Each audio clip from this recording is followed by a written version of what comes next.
علیکم ورحمۃ اللہ وبرکاتہ۔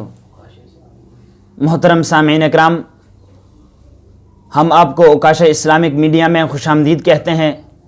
آج کا میرا موضوع ہے کہ نبی علیہ السلام کو کن چیزوں سے محبت تھی۔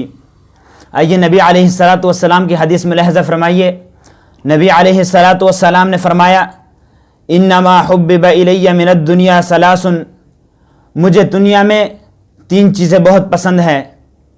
ان میں سے ایک عورت نبی علیہ السلام کو بہت پسند ہے کہ انسان اس سے نکاح کرے، اور دوسرے نمبر پر نبی علیہ السلام نے فرمایا کہ مجھے نماز دنیا میں سب سے زیادہ پسند ہے، اور تیسرے نمبر پر نبی علیہ السلام نے فرمایا کہ مجھے خوشبو سب سے زیادہ پسند ہے۔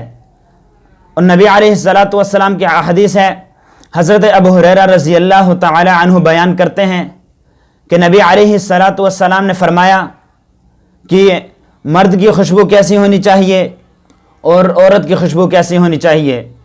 نبی علیہ السلام نے فرمایا، طیب الرجال ما ظہر ریحہ وخفی لونہ وطیب النساء ما ظہر لونہ وخفی ریحہ، رواہ الترمذی۔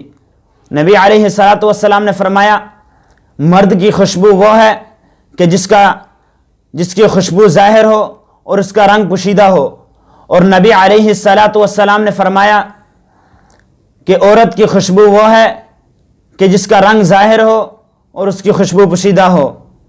اللہ رب العزت سے دعا ہے کہ ہمیں بھی نبی علیہ السلام کی احادیث پر عمل کرنے کی توفیق عطا فرمائے۔